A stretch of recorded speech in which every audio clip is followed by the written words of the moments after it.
Right, so hey guys, so today's kind of conversation is to do with the budget weighting vote and considerations to make towards the next kind of fund, so Fund 9 challenge settings and the categories that are being submitted into them. This event, kind of the plan is to kind of go over some of the kind of really common kind of things to think about that have, obviously I'm very aware of after having spent so much time on them. And then we're going to just give this a try to do some quick fire round on each of the categories to see if anyone has anything specific on each one, just to see how that kind of format works. So I'm going to time it about 3 minutes per one to go through it. And then at the end, just open up fully, just to open discussion, see what people think, questions, any kind of concerns, and then kind of close up. So hopefully it isn't too long, but hopefully we kind of, get maybe some interesting points and considerations. So let me crack on and get through the first part. So after kind of making the kind of categories, I kind of obviously kind of had some there were some obvious things that popped up and reasons to take into consideration when thinking about how these are introduced. And one way that I've kind of done this is there's this kind of proximity to the Cardano blockchain. At the bottom, you have things, so Cardano and Catalyst contributors is this new contributors model. They really are there to kind of help with, as full-time contributors, to help with the ecosystem, to kind of help build that out and really improve and grow, support the ecosystem. And as you start to go up that kind of chain, you start to kind of move slightly from near to further away from how close it is to the Cardano blockchain itself. So development and infrastructure, for instance, is like scalability solutions, SDKs, libraries, Plutus, Plutus kind of scripts, all those kind of things that really help it make it easy to build on top of Cardano. Or it could even be suggestions to change the stateful node itself. So it could actually be actual infrastructure changes. And then as you move up the levels, it starts to get slightly further away. For instance, governance and identity, that might actually use some of the implementations from the previous categories. So from development and infrastructure, maybe it's some utility libraries. Okay. And then when you go up again, so you've got products and integrations, this again is kind of moving slightly further away from the infrastructure side and moving on to kind of solutions. So in this instance, you'd have, again, you could have some previous categorizations that are quite helpful for that. So some of the libraries that are made for development and infrastructure, or from identity tools from governance identity, or DAO tools, all of these are very useful for products and integrations that are building on top of Cardano. Next one up again. So community and outreach. So this one is really going to bring people together. You could have initiatives in here that are to do with infrastructure for sure, but obviously there's loads of different things, whether it's climate change, it could be transport, food, whatever kind of communities there are that are forming. This is a categorization for that. And then the nurturing ideas and team categorization is a very experimental kind of categorization, where it's the Wild West. Any proposal goes, any idea, literally anything could go in there. The only requirement is it's got to be a maximum of $40,000, and it really is just kind of testing seeing what people kind of propose, seeing how it kind of gets used. So it's a very more experimental. So for that reason, it's not very close to the infrastructure side, that kind of blockchain. So that's kind of something to take into consideration. So I'll quickly go over some of the ups and downs of why you might want to increase or decrease some of the weightings for these categorizations. And before I do, I'll answer some questions if anyone has any now. Patrick, yeah, go on. Yeah, my first question would be, how did we initially choose these categories? Yeah, so the work that I spent a lot of time on over the last few months is I was looking at the properties of categorization and comparing what the implications of those properties are. And those work on comparing whether categorizations are broad or specific, inclusive or exclusive. Does that specific round of funding like exclude certain ideas? And then we also have changing or recurring. Every round, are we looking to try to just constantly change the categorizations, or are we trying to use similar ones? So of those properties, they each have certain characteristics that they produce. And then from that, you can derive kind of the advantages and pros and cons to those.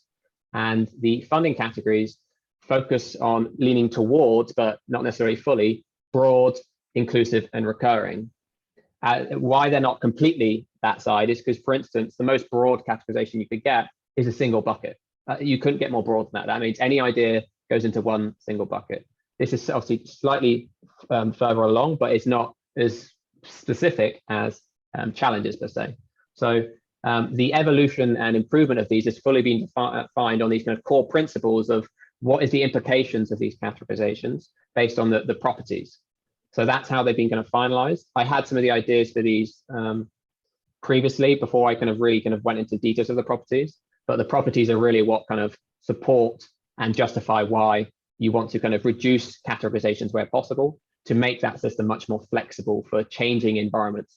For instance, you could have situations where you have a objective goal-based challenge, and then it's already kind of achieved before the categorization is even live. You could have situations where little to few proposals turn up, or they're low quality, and then you're stuck with that categorization because you can't decide between other proposals. And there's a number of other kind of situations that are negative and lead to these kind of bad outcomes.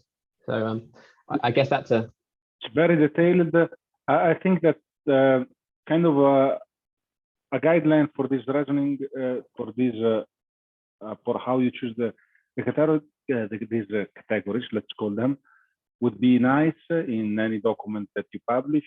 And also, I see for the future that it would be kind of hard to push a change in the structure to the community. That's just something that I foresee. I think that's a really good point as well, is that the things, so I am going to be starting to suggesting to replace challenge settings with funding categories, but a really key point is these funding categories aren't finalized and like non-changeable. That is absolutely not the intent. The only thing that is important is to look at the properties of categorization and look at which attributes are more desirable, the characteristics, and that will continue to be this broad, recurring, inclusive. So these can change. And for instance, as an example of how I think this could evolve, at the beginning, yeah, there's so much like development infrastructure and governance identities things we could do. We don't really have any DAO tooling. We don't have a lot of identity tooling. We don't have much, scalability solutions. But as the ecosystem matures, maybe that's the side that gets done fairly quickly, as it's like a prerequisite to some of the other areas. Once that's done, well, then the actual usage of those categorizations could reduce. And in that light, it was okay. Well, maybe the governance and identity and the development and infrastructure categorizations could be merged, and maybe that just becomes Cardano infrastructure. So you could actually have a reduction because then you can start to reduce one, and maybe the other ones, such as products and integrations, expands. Obviously, you want to be careful on the expansion of other categorizations, because then you start to move away from the properties that are desirable of being broad, recurring, and inclusive. So in that instance, you'd be going to more, you'd want to be careful of being too specific, because you then cause all the problems that kind of leads to. So that is the absolutely intent, that they will change over time. This groups things by certain focus areas at the moment, but it's not. Has no intention to be like, oh, this cannot be changed. I'm fully on board with suggestions for changes to these. The only thing that I care about based on the analysis is that they're broad, recurring, and inclusive. That's the only thing that I push for, will be pushing for. Tiva. I had a discussion a few weeks ago about this, and one of the risks that came out is that the challenge settings actually give a very good direction from people, and if you only choose to categorize it, you kind of make the proposals under that possibly like hypey. So when just a lot of Texas gets funding because there is developing infrastructure, but nothing else is kind of funded, even though there are other options, but they're just more voted in. And the challenge settings kind of help to, if you okay, and we see that there is a trend for Texas, we make a challenge setting for that, and then it just collects all of those Texas under one area, because community advisors hey, this is not wrong challenge, and then everything rest has opportunity. But I think we cannot lose the categorization, because this is, it makes the whole entire systemic thing much easier. So I think it's needed now, but it later should iterate back to, in a way, like a challenges. So it's like a layered opportunity. Yeah, exactly. So this is something that I can understand people would be considered a risk for this. So for instance, you have products integration that's nice and broad and invites all these solutions. Maybe DeFi is the most popular area for quite a while. This is very much like a informational and consensus situation that's very very liquid democratic kind of process that people need to we need to have solutions for. So for instance, if there's already been 10 DEXs funded, this is more of an information flow problem where that information needs to be surfaced to voters and the community so they're aware of what has already been funded and what area, and also that's history. Then you also have what does the community think is the most highest priority. So we've got these kind of goals, the objectives of how to achieve the goals. So that is really important information that it needs to be much more fluid. So funding categorizations, when you make them specific, they're much easier to break, and that's a big problem with them. Whereas with goals and objectives and the kind of what people want to happen, that's a much more fluid. It can change very quickly. Things can be solved or become more or less prioritized, very quickly based on what happens in an instant. That needs to be very dynamic, and it's those areas that need to be really well defined to make sure that these events don't happen, such as 5 DEXs repeatedly getting funded or something along those lines. That's the kind of information flow solution to that problem. Phil. Hello. Hey. We've mentioned a few times in discussions that they could maybe be run in parallel, and following on from what, like, as in having challenge settings set up with a certain amount of funds and then categorization being offered as well, so that people can choose to be in a broad categorization or into a very specific community directed path. But then also following on from what Tevo just said, maybe inside these categories there could be challenges as well, so that the community can still engage with overall direction setting of the catalyst on a fund by fund basis. Have either of those two things been thought about and discussed beyond this? Yeah.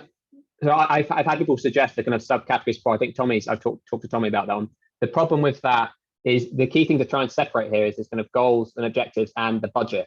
As soon as you attach the budget, it means it's predictive. You're predicting ahead of time exactly how innovation is going to unfold. And the problem with that is it's very, very easy to be wrong. So for instance, you could allocate too much or too little, or the proposals don't turn up, or they're low quality, or that problem gets solved by the time you get there. All of these different events, when you increase the specificity, the probability is increased. Whereas if you have, let's say, 5 goals and they can all be facilitated by categorization, it doesn't matter if 3 of those goals have crap proposals or have no proposals or whatever. It's much more flexible to all these different situations. So I'd absolutely agree that we should have these kind of like challenges in the form of this is what we want to happen under these different categorizations. So in solutions, I would love to see something to do with climate change. I would love to see something like this, but I would push back on doing specific categorizations with the budget attached, because then you just increase this risk of how all these different, because you're predicting ahead of time, which is very, very hard for the community as a whole to predict. It's a very complex predictive kind of approach. So would there then be community voted goals under these categorizations? Like, I guess there's some mechanisms that, that's kind of the direction that is being considered, or? Absolutely. So in the analysis documentation, there is considerations for goals and objective setting. And the idea is at the moment there is very coupled to this budget, all this budget and the categorization. And that's what's causing all these specific categorizations where people want things to happen, but it doesn't mean, like I've chatted to you about, I'd love to cure cancer, and it sounds like a great thing that everyone would get behind, like let's cure cancer. But then at the time it happens, it's like, the solutions aren't very feasible. They're not very good X, Y, Z.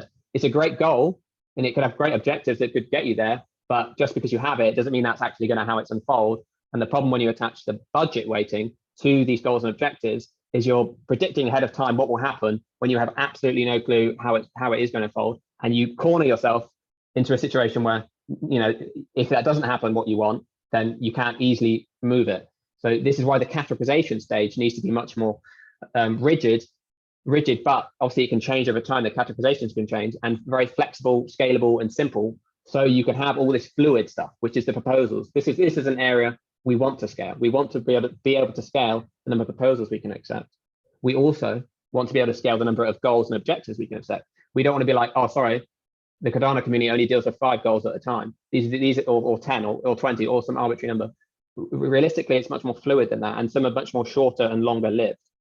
That dynamic needs to be a separate process that Catalyst can use, but also other places could use that information. I don't know all the ways they could, but that is absolutely the intention of this. Is this literally just focuses on funding categorization. It does not state in any way how objectives and goals should be set, but they are super important to integrate into the process. So I and others can see what everyone else is thinking in terms of what actually is priority at the moment. So, okay. So I guess the first step is that there's categories set, but that you haven't done work yet on how those goals and objectives would be set. Yeah, is that? No, yeah, exactly. I've suggested why they should be separate. Okay. Like they don't. I don't need to, because they don't. The goal and objective setting process will not interfere with how the properties of funding categorization. It doesn't change the dynamics of how, why you would do funding categorization. So that's why funding categorization is at the absolute core level of how you do funding. It's a key component, just similar to proposals. Proposals are a core part of the funding process. So the properties of those then derive other things. And in this instance, objective and goal setting is something that is not part of the fact. It doesn't need to be part of the funding categorization bit. It's a process that can be completely separate, completely separate from Catalyst itself. It can literally just be like a community tool where people are just coming together and collaborating and saying, here's the things I'd like to see happen in Cardano. And Catalyst itself can be one of the consumers of that information, and as well as any other DApp or thing, or whatever. I see. Okay. And then what about the mechanism of changing these? Have you thought about that at all? Like, how would the community, how would a voting system function that would allow this to change? Yeah, so that I've not detailed in any moment. Like the initial kind of thoughts would be if you had a cohort of 20 to 30 Catalyst contributors, or it might be 10 in the first cohort. The idea is at the moment I'm going to be doing the focus area. I've been doing all the analysis on it, but I would like to push that over to Catalyst contributors. There would hopefully be a cohort of 10, 20, and expand for a while. And then the idea is that you'd keep expanding that. Like there could be a plutocratic kind of, vote for it. There's one approach, or it could be just leave it to Catalyst contributors to do the analysis, and you're kind of delegating it for them to kind of handle, because it's quite a difficult thing to, similar to the challenge setting thing, it's a very difficult thing to push onto the general ADA holder. But the intention would be to always make sure that anyone who wants to be involved in that vote can be involved. And I think that's the key thing with all the governance decisions that and parameter changes we're going to have that we need to do in the future, is that whoever wants to be involved should be able to be involved. But the exact path, I can, at the moment, that's not exactly planned out. It is also worth mentioning that the budget weighting vote that we're doing right now is actually somewhat temporary in some ways, because there's ways that we can bring in data that actually provide suggestions as to how to do the budget weighting here. So the nice thing is it could actually be automated, so it can become an algorithm. And this is kind of like a good intention for the Catalyst contributors, is actually to work on things to nullify themselves, to actually to remove any kind of power structures or governance structures where that makes sense, because sometimes it does, sometimes it doesn't. In this instance, there's a lot of value in automating that process. So it's better than challenge setting in terms of the complexity. It's only like 7 numbers as a decision. Just think of like, I've seen this amount of work in development infrastructure and a lot less here, or you can do like rough estimations and be fairly right, but it's still a complexity. And that's something that can be even reduced even further, which is the exciting thing. Like anything where you can reduce complexity and have a good working solution is the bread and butter that gets me up in the morning. Tommy. Okay. Can you hear me? Can you hear me? Yeah, just. Okay. Maybe I turn on my desktop. Anyway, if you can hear me, I think I would like to continue on that what you mentioned. If these categories are somewhat fixed, that provides kind of long-term focus, and I like that. And then how it links to the objectives or the challenges could be that under one of these categories, you could have several objectives or challenges. And then when you propose something, you would say that, okay, my primary objective that this proposal addresses is this. My secondary and tertiary or whatever are these. So then when the PAs go rating them, they would look at, okay, this is addressing this one properly, and then actually it's also addressing these couple of others a little bit. So then you could say with much more confidence that it is actually very impactful because the community has said that these objectives are important, they fall under these categories, and this proposal is addressing it.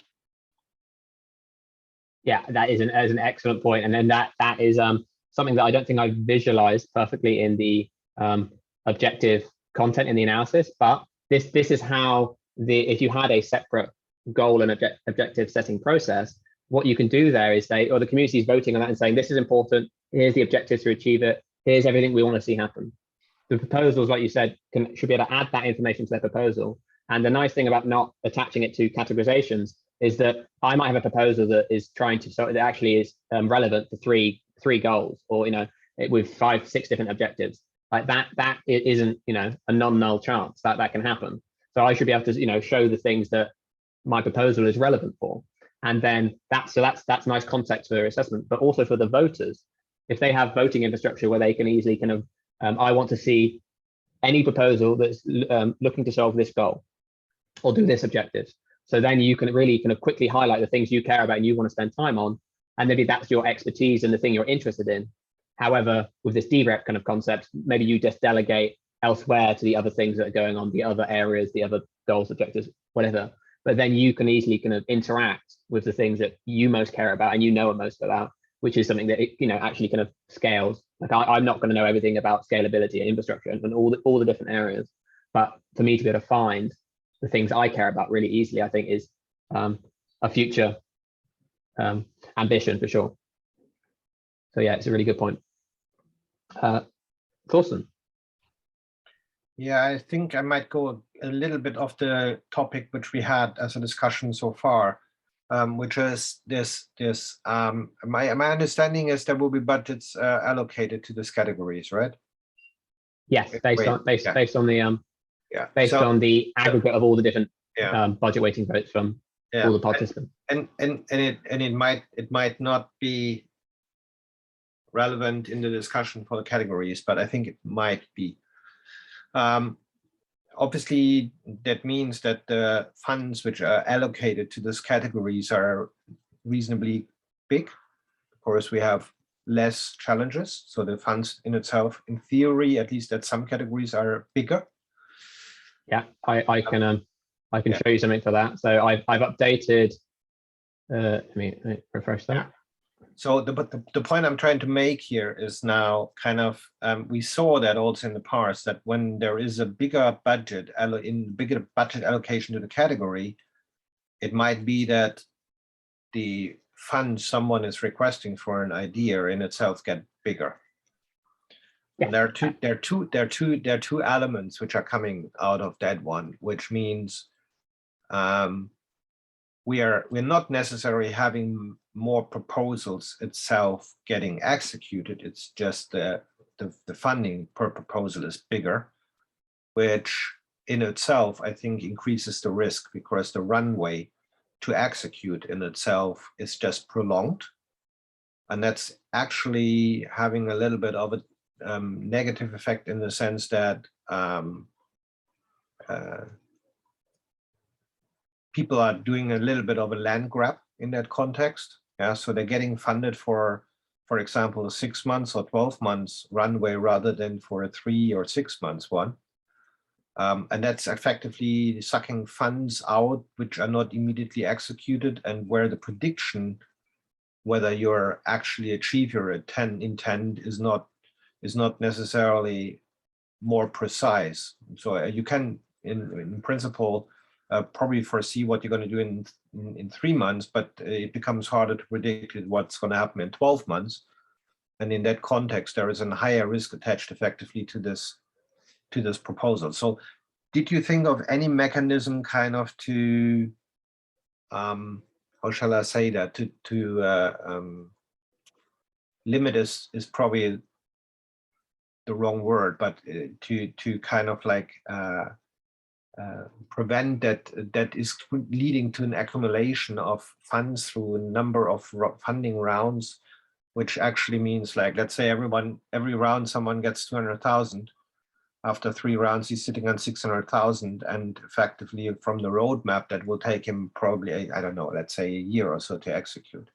Yeah, and Yeah.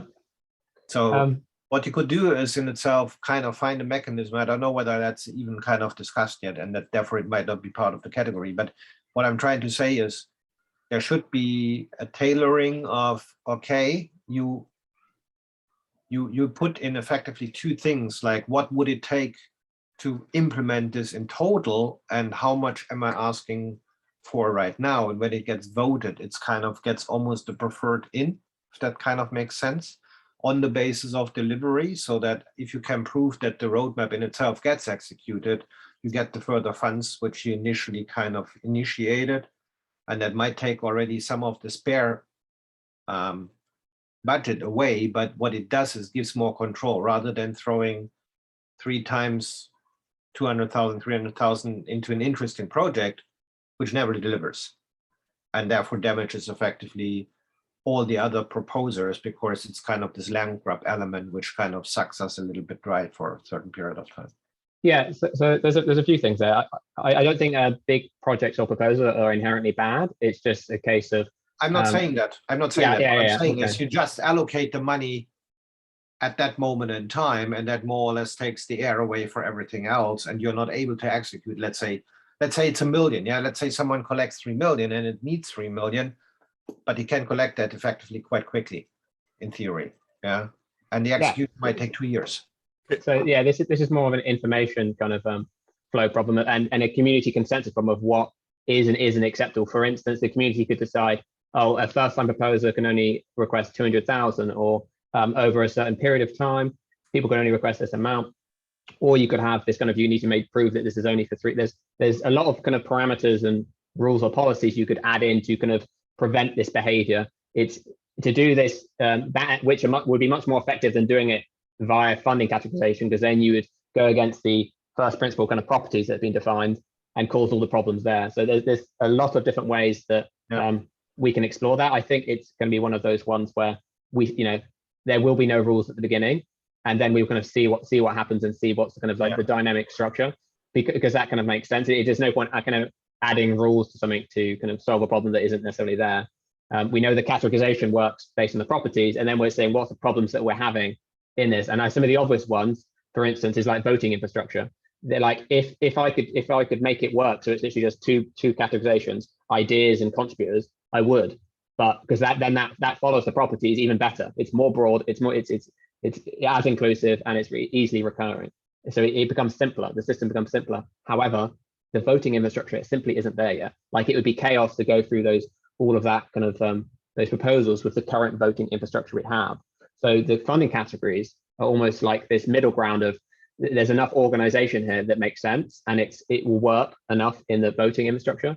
But there's obviously going to be leeway to change, and we see how things get used and how these kind of broad categories impact things like the total amount that's requested, who's actually getting funded. This is some of the analysis that becomes, that will be important for the future of this, like what percentage of proposals are new or existing ones, what, the size, and all of that kind of data will lead to suggestions as to, the existing teams have so much control here that we need to have a kind of limit on per 6 months, per, some sort of useful rule. So that's absolutely up in the air, and I absolutely agree that something will probably need to be done, but it's not something that needs to be solved by funding categorization. That you keep that simple, that layer 1 basically for funding, and then we explore problems as they kind of emerge and how to resolve them. Because some people did some work already and did some analysis, and what in the past, kind of the top 10 funded proposers kind of accumulate somewhere around 30% of all funds which have been issued. Yeah, so and that in itself already demonstrate that there might be an issue we have to look at. I get it. It's not kind of directly correlated to the categories, but it's kind of one in the wing, which for sure will surface very quickly. Yeah, I think that we can have that conversation offline in another meeting, but I fully agree it's something that's, that is something that we're going to need to look at. We can look at the existing data and the new data, and for sure, massively agree. Phil? I think some of that comes down to the sophistication of voters and the availability of information.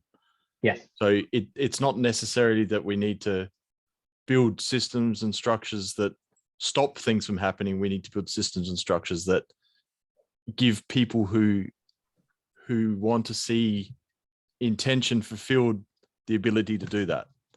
So instead of locking things down and saying put limits in and this sorts of stuff, we need to give voters and participants the tools and the information and the ability. But I mean that's a parameter element. I mean, we have the same effectively with DREPs. Yeah, you could say, well, we'll just let it flow. Let's have a certain number of DREPs, but they are thinking about these elements already and say, well, there is a limitation. For example, you cannot accumulate more voting power than a certain percentage, which from my perspective makes sense. So the point in itself is, the point in itself is this is good, and I think it will help.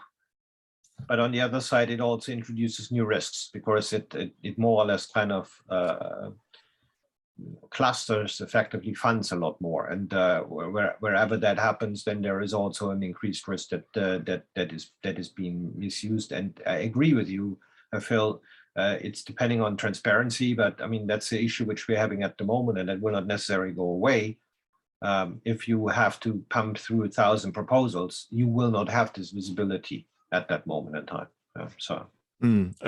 Like I said, that comes down to sophistication of voting and information for voters. So at the moment, everyone's kind of just participating, but over time, people are going to start to understand the effect of the Cardano ecosystem of what we're doing here, right? At the moment, Catalyst is kind of this thing off the side, but as time goes on, I think Catalyst will start to become the direction and future of Cardano, right? Like that's kind of that's what Charles says. Yeah, that's kind of exactly Voltaire. Yeah, exactly. But that then requires like a significant number of voters participating in a sophisticated way, right? To really be thinking about and having systems that allow them to participate, right? Which DREPs is IOG's experimentation.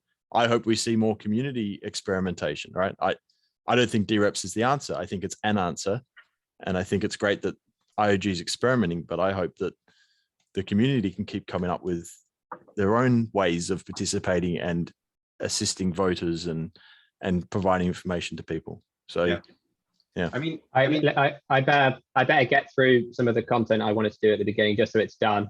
And then we can return to the open discussion, which I know everyone has really good thoughts on. So let me just get through that, so it's kind of at least earlier in the video, and then we can, if we want to, and I'll do a quick vote for whether we want to do like a little bit on each categorization, and if we don't, we can just go back to open discussion, if that's all right. Cool. Right. Let me just quickly get through this. So I went over this earlier with this kind of like there's things that are closer to the Cardano blockchain and things that are further away. And it's important to kind of consider why you might increase or decrease some of these categorizations for the vote that's going to start tomorrow. And these are similar to last time, but I'll quickly go over them. So for Cardano contributors, at the moment, there's like a limited amount of scripts, tools, libraries, and SDKs that make it easier to develop and deploy applications onto the Cardano blockchain. So contributors can help with this and start to develop these and support also community initiatives that are actually doing it. That is an intention of this cohort. And then also contributors have this objective with help with collaboration. So they can help to identify and reduce this duplicated effort that's happening in the ecosystem and can be seen as this kind of collaborative glue to help bring the community together and make sure it's very easy to see where all of these different things are and what people are working on and help where that's going to be necessary. The reasons to reduce this one would be that the increased risk as the contributor funding model has not actually been properly tested yet. So this is the first round. You want to be kind of a bit more hesitant on this one to make sure that the right kind of processes come into place as we start to play around with it and see how it functions. And then also an overly large budget also might make it more difficult to fill up with enough contributors. The community is pretty large, across the board, but not necessarily everyone wants to work as a contributor in this model yet. So that is another risk. These are quite similar to Catalyst contributors. So again, there's kind of new tools and processes that are needed for the community to take more ownership, IOG, for things like idea scale and everything that's going on in Catalyst. The Catalyst process is super labor intensive at the moment. There's loads of different things to consider. So that's another reason why you'd want to make sure there's enough budget in Catalyst contributors. And similar to Cardano contributors, there's an objective to help with collaboration. The contributors can help to reduce kind of the duplicated efforts with the different areas, things going on in Catalyst, tools, documentation, all that kind of area. And then same reasons for reducing the budget weighting here is that it's not yet being tested yet. It's going to be a first run if it gets voted in. And then again, if there's an overly large budget, this could be an issue. For the development infrastructure, there's so many new scripts, tools, libraries, and SDKs that are needed to make it easier to develop and deploy applications on Cardano. So that's a reason to increase it. The developer ecosystem will become like the backbone of what the dApp developers use to build on top of the blockchain to making sure it's secure, scalable, and maintainable. All of this open source code is needed to support these teams to effectively deliver those applications. And because there's so many things that need to be done, there wasn't really any reasons to necessarily do a smaller budget on this. In the future, that obviously will change once, let's say, something becomes really mature, then there'll be areas and reasons why this doesn't need to be increased. Governance and identity, similar story here. So there's, again, Catalyst is very centralized with IOG. We're relying on idea scale and a lot of kind of processes that are run by them. So we need kind of more tools and processes that help to kind of make it easier to shift that over to the community. And then also there's also kind of like identity and governance and DAO tools that would be really useful for other dApp developers and kind of building on Cardano that don't really exist yet. So having enough space for that and having those implemented will really help to push the kind of evolution of the next steps for Cardano forward. And similar again, none of these kind of areas have got mature. They're very, very early. So there wasn't really any reasons to suggest to reduce this one when you're thinking about it. Products and integrations. So we need more use cases to bring more people in. We need like things people can actually use. The obvious reason why you want to make sure there's some funding available for this. The reasons to make it smaller are, well, there's not a ton of developer ecosystem tools and scripts and libraries and all these kind of things to make it easy. You've also got a lack of like identity tools, all that kind of area. So there is some complexity and extra work to get things up and running. So that's a reason you might want to make it a smaller weighting. Community and outreach. So this one helps with so there's a need for community-wide discussion about what's happening in the ecosystem to bring people together to talk about things, climate change, any of these kind of like really important topic areas that everyone's each person kind of finds important. That making sure there's enough room to kind of foster and nurture those communities is really important. And also outreach. So like finding new people to join in, whether that's an organization, talking to governments, bringing in proposals. That's a reason why we want to make sure we find ways to bring people into the ecosystem.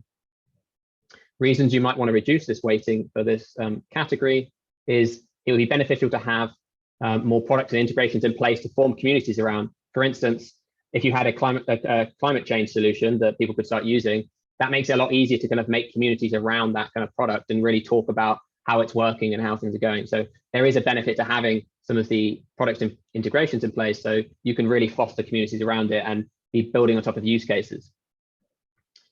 And then, similar again, there's like limited functionality in some of the existing things that could cause churn in some of these outreach efforts. When we're going to people to come say, hey, come join Cardano and doing these efforts, well, if there's not too many things for them to use, then there's an increased chance that they churn and go, it was okay, but I'll come back in a year or something like that.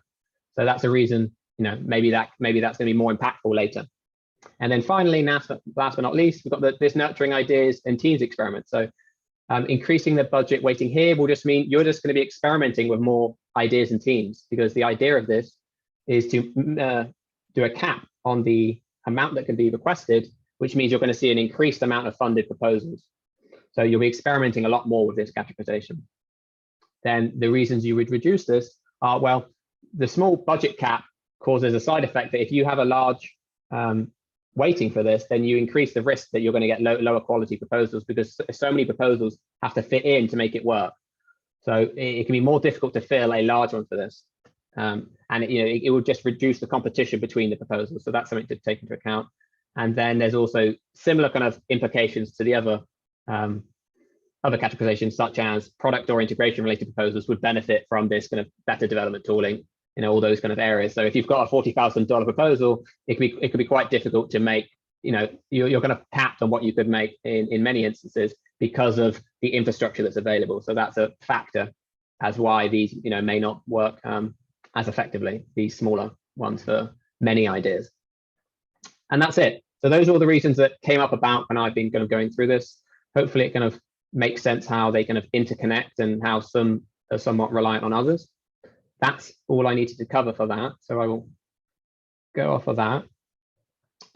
So now I was just going to see, is it worth me doing a kind of like speed round of doing a couple minutes on each one to see what people think, any extra reasons?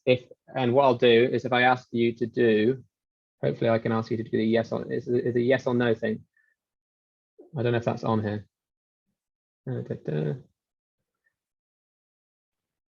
We can raise hands or use emoji for yes or no.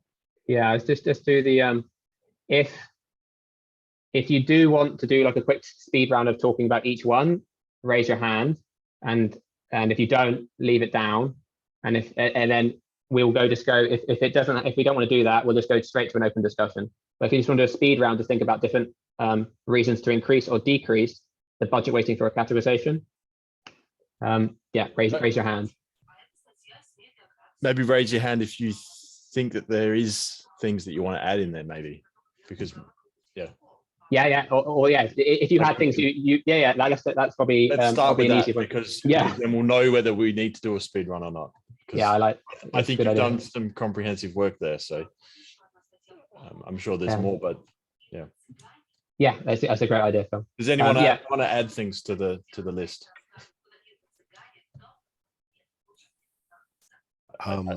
I wanted to challenge the whole thing.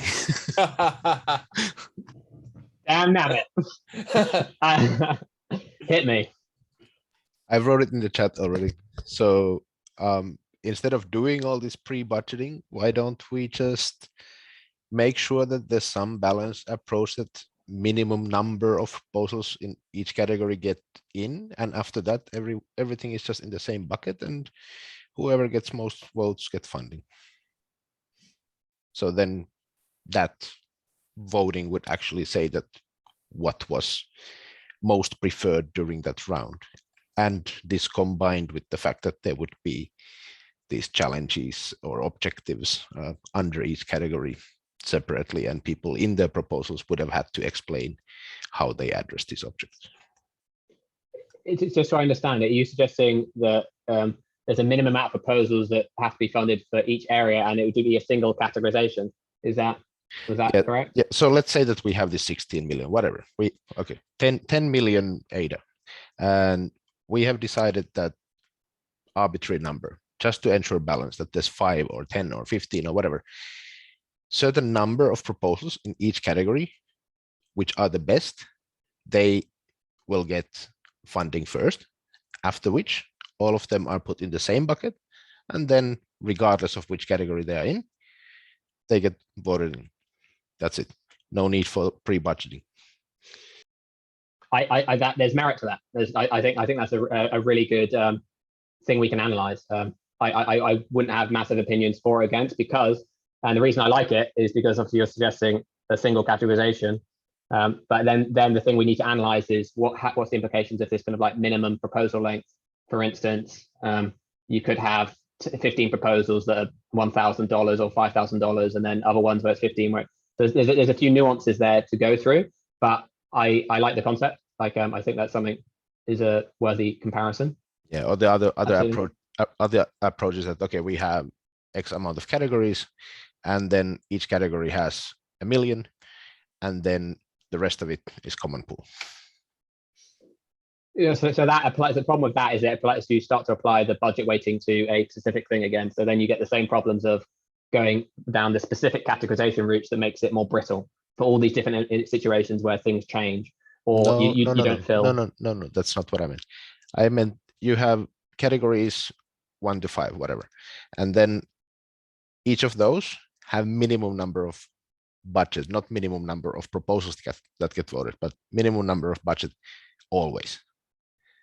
And then once that has been exhausted, then the rest of the proposals that still are asking for funding, that fund will go to this common pool, and then that order is based on whatever votes they get.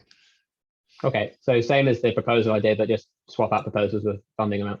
Yeah, either or. Yeah. I don't know. I think that would have some of the issues mentioned in the analysis, but I think, yeah, I would want to let me spend some time on it. I want to add that down.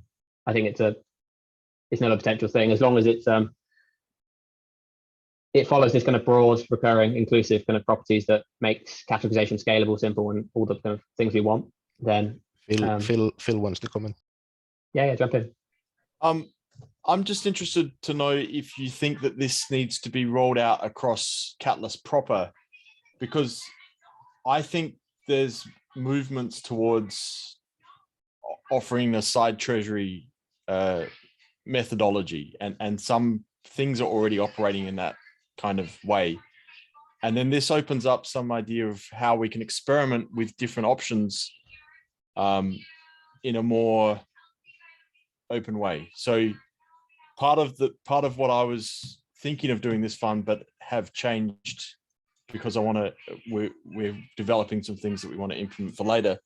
But the idea is that instead of offering this up and trying to convince IOG that this is the way to do things, put forward a challenge that asks for the creation of a side treasury, say $1 million ADA or something, and then take that aside and run a system based on your categorization.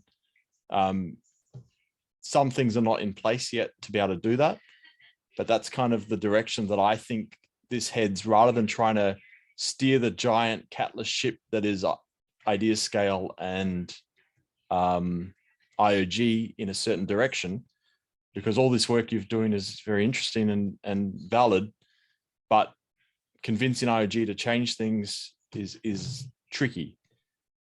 Whereas I think there's a mechanism that we can use as a community to explore and expand the Catalyst. I'm just throwing it out there right now because it's sort of something that I've been mulling over. So yeah, I guess it comes down to what risk profiles we think exist if we replace challenge settings with funding categories with challenge settings with funding categories. And as of yet, because it is similar to how we're doing things at the moment in terms of proposals just fit into challenges or whatever bucket you make. Not the categorization that's the problem. It's all the other associated systems that you yet haven't built. So yeah, like mechanisms to change categories, mechanisms to change budgets, this sorts of stuff, how the voting would work. So there's a whole bunch of work that needs to be done, and that can be done in parallel with the implementation, but not on the main. That if we talk about development language, you can't do it on the main branch, right? So the idea here is that we branch off inside the Catalyst, pull off side treasuries and operate them in a certain way and find ones that work, experiment. So Tommy could fork this and do one without funding later on, like, so maybe fund 10s like this, fund 11s like this, and it can be experimented with, right, to find better combinations while the main thing's operational. And then eventually, maybe once something's actually better, we can move over to it. And that's the problem is we can't move over to anything because nothing's ever going to be built, because we're all still sitting in this idea scale IOG land where we ask for permission, but the idea is it's meant to be permissionless, but we don't have access to data, we don't have access to experimentation, so it's kind of stagnating. So I want to see this happen, but I don't think it's going to happen next fund, and I don't think it's going to happen in 5 funds, because you need to solve some of these things before you can do this. So yeah, I agree. The IOG kind of ownership and authority problem is one of the big problems that it's now kind of what I'm spending my time on with this contributor analysis is the contributor catalyst contributors is a very, very good model for passing ownership and authority over to the community. And that analysis I'm really fleshing out over the coming weeks that hopefully I have done before kind of the voting. And I really want to get that done before I'm pushing to IOG to change challenge settings into funding categories, because that needs to be crystal clear. Because that is part of funding categories, is it's going to model for how do we actually pass over ownership and authority of the community so they can start to take responsibility for these things. The thing that would be needed for funding categories to work properly is literally just the budget weighting kind of vote inside the voting tool. So it's a plutocratic, just use that. That would be realistically all that's needed. Like functionally, if you want it to be like the model, the whole changing categorizations kind of thing, you don't need to change them every round. That's kind of the whole point of them. So you could just give authority and ownership briefly to IOG for that. So all the other kind of areas, whether it's IOG or it goes straight to catalyst contributors, are perfectly fine steps for managing the funding categories. So mainly because they don't need to change like a shit ton at the moment. Like they're kind of fairly well defined. They've covered all the different kind of focus areas. But yeah, no, I fully agree. It's not easy to kind of get this across the line. And once I've kind of done all the analysis side, my challenges for IOG will be, what are you trying to achieve with categorization? What are the properties that make sense? Like, can you dispute or invalidate what is being presented to you? If you can't, then there's a good reason to change. Like that's kind of just like the start IOG starts with research papers to make the foundation of all the blockchain stuff. Similar concepts of product is like you want to do analysis and properties of each of the core things, and I'm literally just focused on funding categories. What are the properties that make sense here, and then present it, work on it, come to an agreement, and obviously we'll be able to solve that. But yeah, like I don't know how long it's going to take. I'm doing the only thing I can do right now is submit them as challenges, get the community involved, just doing all I can to push it in the right direction. But there's no guarantee on what the best approach is.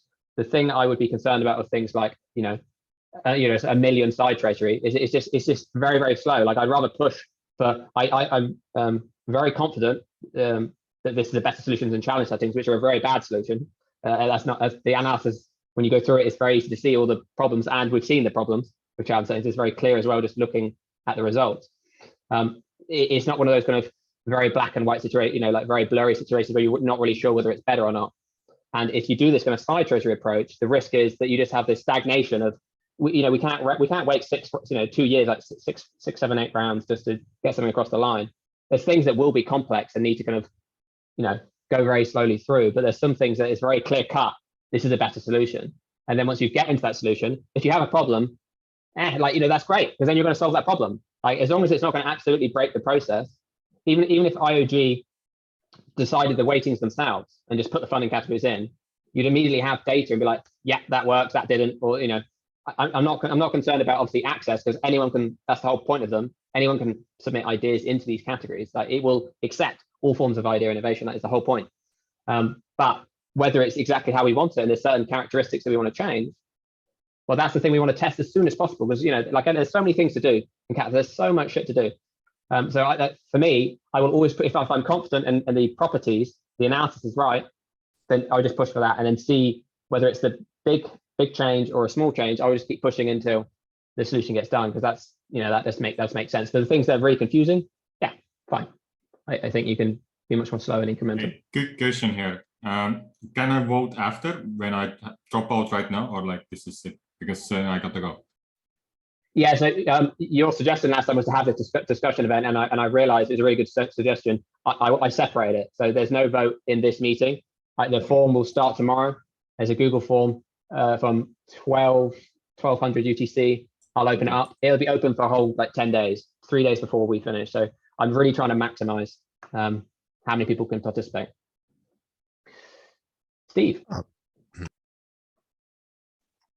Yeah, I really appreciate all this work, George. And I agree with Tommy. My experience in Catalyst is, I thought we were going to experiment, and for me, the feeling is that we've done what IOG said from the beginning, and since Fund 3 or so, what we've been doing is putting on band-aids to problems that came up rather than look at the experiment itself. You know, I'd really like to see.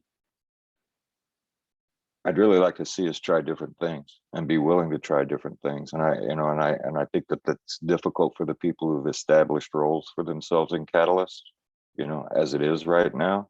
And all of a sudden, you know, they'll feel like they got the rug pulled out from under them. But that's not the point. You know, they aren't supposed to be stable in their roles right now because, quote, this is an experiment.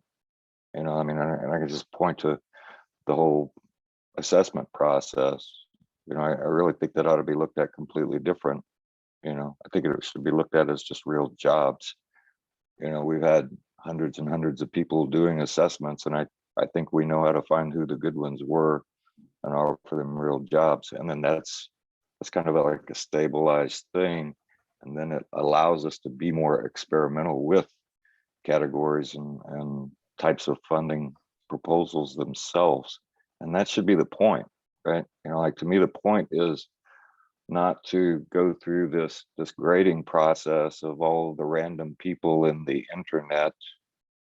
You know, to me, the point for the assessment process and the proposal process is for the community to decide what direction to invest in. You know, that's the real thing. We are investing in ourselves, and we want to make that as lean and efficient as possible. And so, you know, like God knows how many months until Voltaire rolls out. But if it was to roll out, you know, in Fund 10, I would say it's fucked. You know, it's not at all what I wanted to see, you know, in the community. And I think we have to be a little bit more daring. And, you know, in terms of like where money goes, I like these categories you've come up with. And in my view, you know, like, you know, dApps and integrations, you know, like I don't know how many more DEXs the community needs to fund, right?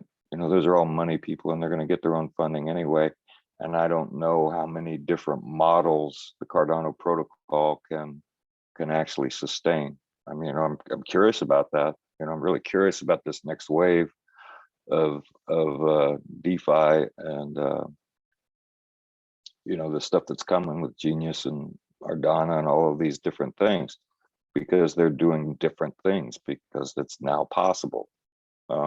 So, and that could go on for another couple of years, you know, new possibilities with the EU TXO model or the protocol itself, that could go on, but it's not going to go on forever, right? At a certain point, some of these guys are going to have really nailed the most efficient way to guard capital, provide liquidity, and we don't need to keep funding that shit, you know? So in that sense, you know, the weighting of the categories can shift and change over time, you know?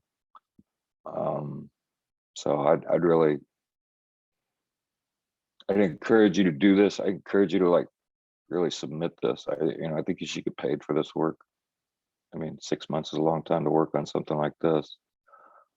I don't think I could have kept myself awake after a couple of weeks on it, but yeah, I massively appreciate that. I'm going to try again to get funding in Fund 9 if it takes a few funds. That's fine. But you bring up a really good point. I think there's a few things. There's a few things that notice in Catalyst. One is just like we have this kind of paralysis problem where ownership's really this IOG, and it's not like an easy to find way of how we can have passive ownership. It's like, okay, this is how the control structures will work, so you can actually test change. And I also don't think we've been doing kind of core principle approach to how to improve Catalyst. And this is why I'm spending the time on specific things for a long periods of time, because I really want to understand the properties of what we're doing. And if, just like you're mentioning of like assessments, that to me, which I mentioned in the advisor chat, is I wouldn't spend much time on assessments until I really understand what a proposal should include. That is the prerequisite to really understand how we're going to assess proposals, is what makes a good proposal. That's the analysis I would be making. And if no one does it, I will end up doing it at some point. Like, what do we really want to do for both the assessment side, understanding, and also the progress reporting, all the kind of life cycle of this proposal? What data do we need to know? What ways could we capture that data? What's the short-term solution? What would we like to move into once we have the identity solutions. That analysis would create a starting point and recommendations for the future. And then you can derive the assessments and how to do assessments based on well thought out understanding of how to do proposals. And in a similar light, funding categorization is the same thing. Funding categorization is a core part. Once we understand that and we've got the properties, which is what I've been working on, from that you can start to look at, okay, broad is it's good to have broad categorization, but the risks are one area such as DEXs could get too much funding. And this is where you go, okay, how do we solve that problem? Categorization works and it's scalable, it's simple, but how do we make sure the voters have all the information they need? How do we make sure that they have the historic information, the preferences of the goals and objectives, all these things that contribute towards really good information. So you know exactly like, oh, like, no, there's so many DEXs that are funded, or there's so many things here, or, oh, the community has really wants to see climate change things, and they've got actually some really good ideas of how to, some objectives that make sense. And these proposals match that. So that information would really solve this next level up problem. So you've got good categorization, boom, how do we solve this next problem? And that is what I'm hoping to see, I would love to see from anyone else who contributes to Catalyst, is how can we really start from the basics and then go up? Because at the moment, like all the work and changes on advisor and veteran and all this kind of thing are derived on shaky foundations. There's no good foundation for what a good proposal is. So it's like, how can you say with any confidence that this is the right way to do it? Patrick. So from a point of view, I see teams that are just submitting their ideas. They start without any idea of category. They have ideas. They submit their ideas and try to fit them under a category. And then the same happens from a community advisor. I believe teams should be more aware that a category implies a different auditability process. Like you said, they have different properties and they function differently. Now, question is, why do you think categories are needed? Can't hear you. Why should we have those 7 categories? And one of them is experiment, obviously, but why should we have like six? Why do you think in general categories, either in the old model or in this new model, you think are needed? But this is in comparison to having a single bucket where everything goes into one. Yeah. Yes. So the key thing that I think right now is the voting infrastructure. So if you had all the proposals in the current app we have, it would be very, very difficult to kind of use and move between. I am absolutely all for any way we can get to less categories, because that follows what makes it simple, the system simple, more scalable. More towards broad is a dream for me. So I think the ways that we can get to that is it's not all, because it simplifies reviewing and voting, but also it simplifies auditability, and it should simplify discoverability. Let me explain. If you propose the challenges that have different properties, then let's say that the proposals that are going through changing the Cardano catalyst, they will definitely have a different auditability, different paths compared to what are, I don't know, just projects, software projects that probably are in adoption integration. I think this would be like the main benefit. So I'm in favor of a functional categorization, and because it simplifies reviewing, auditability, and discoverability. I just pasted this sentence. And because at this point, I think that one of the real problems is that when you have a project that tries to improve the process, the overall catalyst, how it's called, Cardano block. No, there is a website in which you can find all the Cardano projects. This is something that the community should have, but probably the guy just got funded to create another application. Now, if you want to write a project that is trying to improve the process, the experiment, which is our aim, is the main aim of the experiment, change itself, then you have the problem of consensus versus centralization. Because if you go back to change the process with your project, with your proposal, you are trying to centralize something. If I want to write a directory for all the applications that are in Cardano with the aim that every application know each other, I'm trying to centralize it. And this kind of proposal, that's an example. But the idea is what you are doing is kind of in the direction of centralizing, which is not actually centralizing, is improving the process. And then there are other projects that are product type. So they came out with something that is usable. And then again, there are other projects that are community-like projects. So I think that this distinction that you made is really amazing. But probably the people, many people, some like me, they don't want to spend time to read too much. They have limited time. So, other people, and definitely that's not me, well, I hope, is that the inefficiencies are, many people are getting benefit from inefficiency of the system. So there is this flood of money, and then like at a certain point, if you cut the money, you leave these people that they don't have nothing to work on. So yeah, what I want to say is that the categorization is really good if it's functional, and I think this is a good idea. I just quickly want to comment on that because it kind of, I don't know if you meant it, but it sounds like you are referring to CAs, VCAs, or whatever we call them these days. I actually want to do also CA work at this round, and that's important. But so what did you mean with the inefficiency? The inefficiencies, I mean that I can definitely find a way to get the money and do minimum work, almost nothing. And this is not to the benefit of the community. I see that the work of a CA is important. But believe me, there are ways, and I'm pretty sure there are ways of take advantage of this. Yeah, any system can be gamed. But yeah, so I would say that at the moment, yes, CA, VCA, or PA, PPA, whatever work is lucrative for anyone who participates because they get money out of it. But they could get money out of it in a better way that is more useful for the community and that's more fair. I completely agree with you. The current incentive system is broken and it should be blown away. It's horrible.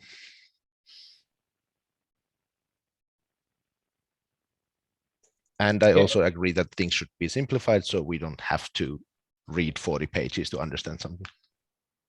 And like Stephen was saying, there is this problem, if I understood correctly, of flood of money and dry. So when there is this drought, basically you have a lot of people that maybe they contributed because they see everybody contributing, and at a certain point that they don't have any income to pay their rent. I can't really do this if I have a family or if I have to go on, if I don't have something saved.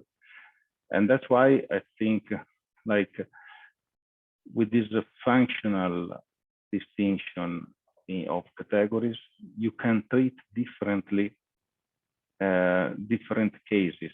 For instance, community services, Catalyst Circle. This is not something that should be voted every month. This is something that needs to have a core that is always running. And the choice that the consensus that people should do is how much more or less should we give? Of course, if for a year the people tell us less, I don't know, less of a perfect sentence, then it would be like just one person in the end. But because the people, they tend to understand things only after a long period. So that I think this is a great idea. But what comes after is that you will really have a different process for each totally different. You might have a totally different process for each category, and this is not clear to the people because at the moment, each category is just something plain that you have to adhere. Yeah, I think that's a key thing why, yeah, it's hard for me to make the categorizations much smaller at the moment. Is they're in this kind of embryonic stage, especially the contributor ones. It's like they need to be very well defined what they are, and if people need to be expand and contract them. If they were all combined, it would make it more messy and difficult to work out what the hell is going on, potentially. But by being very controlled, and this is exactly what this is, how it's used and what its intention is for. A reason why it needs to replace the challenge setting process is for us to pass over ownership from IOG to the community. It needs to be consistent. You can't just have just like the catalyst or people who are taking on this responsibility. Suddenly it's like, bang, they're dead. Like, yeah, you need to be able to replace who's there. But if you just say, oh no, this round no one gets paid, just like what's happening with Catalyst Circle, then it's just like, well, then it doesn't function anymore. It's not doesn't make any sense. And the value they can obviously produce for the ecosystem is massive. It really unburdens IOG and it produces this path. So this is why I'm spending so much time on articulating this, because it's such an important. That's where I started with all of this. This Catalyst conference is like, how can we effectively pass over the ownership? And then it led to the funding categorization, but they are intertwined. It's how how are we making sure ideas and people can support the ecosystem? That is what it kind of falls down to. And yeah, it's all going to change. Like I've got no fixation on the naming, the focus areas, the categorizations themselves. The only thing I care about is this kind of first principle thinking of what prevents just bad things happening. That's it. Just try to make sure that, and more good competition, like make sure everyone has access, make sure no one from this geography or this has like a massive advantage over someone else, or whatever kind of problems there are. Good competition that is on the opposite side of taking advantage of the inefficiencies. That was my point. That's what you said. That really makes sense. We save money and we earn as a community.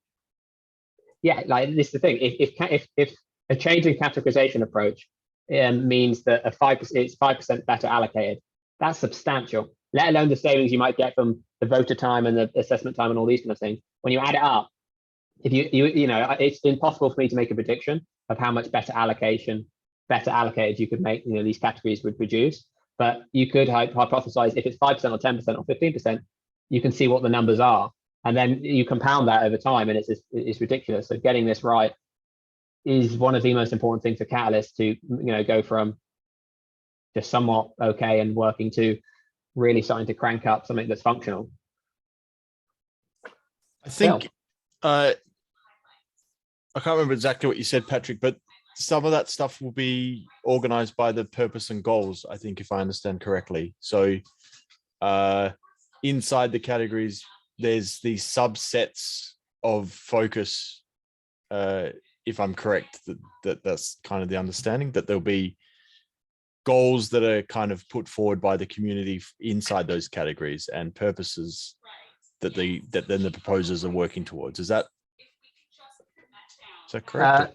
So an independent goal and objective setting process, you wouldn't have the goals attached to the categorization, because you could have a goal of let's solve climate change problems. There's a goal like protect the environment is an overarching long-term goal, and that could have initiatives in community and outreach. It could have solutions. It could have across different categorizations. It could have proposals that map to it, and that is kind of one of these key benefits of separating them, is because different proposals have in different categorizations have different goals and objectives, sometimes multiple, sometimes less. Like it's all very flexible and fluid. That is a really important thing of why I really would like to see them separated, because I see. Yeah, that makes sense. Right. So that they're overarching, but they're connected to multiple, perhaps. Okay. The other thing is that both Tommy and Patrick mentioned the CA, and Tommy mentioned that it's not a good system, and Patrick mentioned that it's necessary to fund participation. And I think that's an important part that we need to always consider, that the CA system as it's currently built is inherently flawed, but it does help onboard new people into the community, introduces them to ADA, gets a wallet set up. I've been bringing various people on board just to have a taste, and then, oh, wow, there's actually some money here. And if they're good at doing it and enjoy doing it, then they participate again. then they might be proposers. So it's the onboarding. So it might be completely broken from a particular component of a quality assurance piece, or partially broken in that context, but it has a broader context to keep in mind that whatever system we move to, we're not trying to become efficient here in all aspects, because some of that efficiency isn't financial efficiency. There's the matter of community participation, incentivization, and onboarding. So that's just something to consider inside what we're trying to achieve, that's beyond this catalyst concept. I love that. No one's ever said that. I've not been in a conversation with someone said that. It's like, that is actually a positive of the fuckery that is the community advisor process. Is there is some hidden benefits potentially that, you know, people are coming in and getting excited about something, even if the money is a bit too easy and XYZ has got these problems. They can then be like if someone's making easy money and they've got a few friends, you're telling your friends, you say you need to come on this, and then you start learning about it indirectly. So I like the optimism and it is completely true. I've been doing it, right? I've brought a guy that only ever owned Ethereum because he had a friend that owned Ethereum. Well, this is the avenue for saying, well, I'm not going to tell you to buy Cardano and ADA, but come and see what the community is all about. Come and read some interesting proposals and maybe make some money. And then he was like, yeah, whatever. Did a few and then got, whatever, $100 or something. It's like, wow, okay, that's, he shouted beers and pizza for, and then all of a sudden we've got a connection, and he's now sort of thinking, and maybe he'll make a proposal at some point.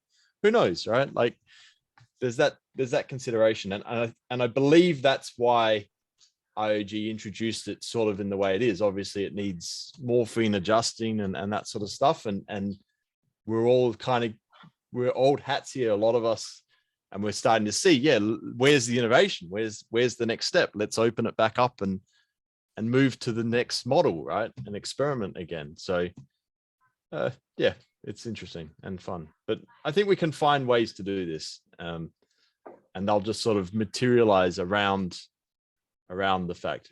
And if you remember, Dor was very adamant about the permissionless system. And over time, more and more, we've understood that IOG does stand there as a whatever you want to call them, the steward. But we need to work out how we can and the work you're doing is definitely around that, George, right? Like that is it. How can we help them give it up? Because we are running the risk that in 10 years time, they're still trying to work out how the hell they're going to give it up, right? If they don't start doing it, it'll never happen. So yeah, and then even when you find out the route to do it, obviously I think it's Catalyst contributors, it's still going to take time. It's like that's the thing that it needs to be done immediately, because it's like we need time to really kind of run it in. Like they can't just like jump to get passing over parameters or anything like that. It's like all these systems and processes for that function that the properties make sense for how these people are taking ownership, but we've got to do so much to work it in. But then, it comes back to this. It's an exciting way that people can start working full time in the ecosystem, and similar, whether it's full time or these part time things, just like the CA press and all them. All of these are massive flywheels that bring people in, improving, interacting, everything that makes Catalyst great and exciting. That then we can be like, there's enough people here that know what they're doing. This one thing, we can now do that. We can now do that. We can now do that. And that's all I care about doing. The funding categorization side is actually more just by proxy of me starting the Catalyst contributor stuff. It's like, okay, I really have to look at the other stuff here as well, because this is the thing. Like, this is why it couldn't just be a challenge. I couldn't just have Catalyst contributors be a challenge, because then it's just like, yes, no, yes. Like, if it doesn't come in, it doesn't solve the problem.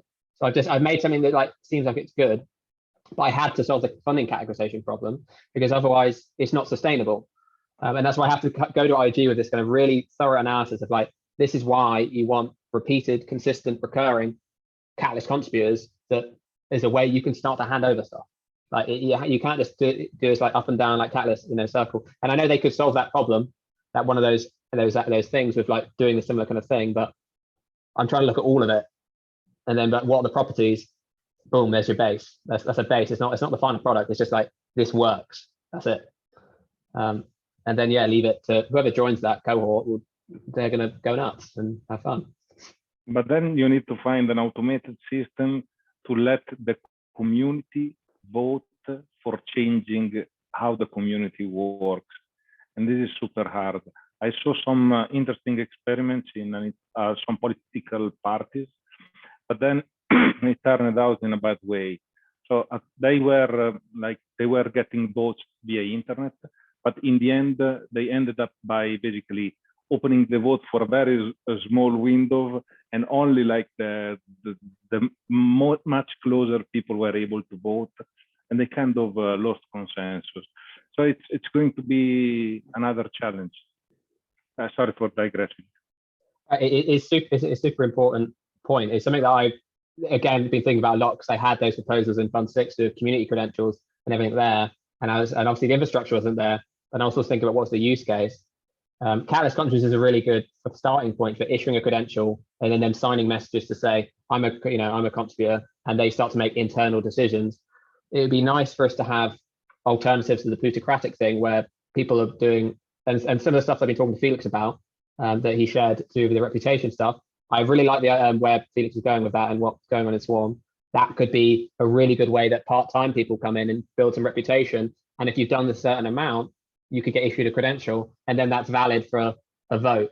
The problem, obviously, you were trying to prevent is civil resistance. So it's not like anyone can just come in and just vote and you have a swarm of people. We have to have these kind of expandable way for there to be. We know that this is a person, or they've got a certain amount of reputation or some attribute. So then it can just, like, Catalyst contributions is a good start, but it's what are these things that keep pushing it out so people have a way to engage, and if they want to vote on something, they can. Governance is bloody hard. Like Ethereum has all the examples of that. No one wants to participate in most things, but as long as you can have a way that's kind of like at least civil resistant, and people can choose where to spend their time, that is hopefully where we're heading. And I see a path to it. I do honestly see a path to it, and that's the exciting thing.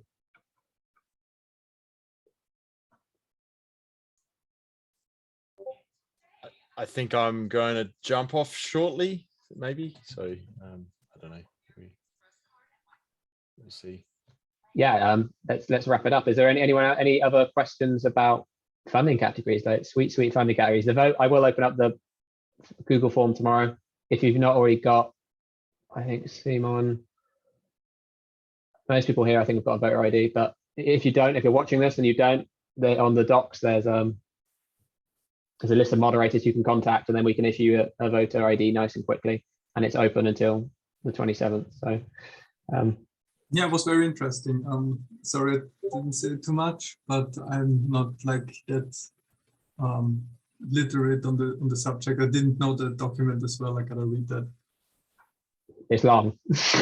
Yeah.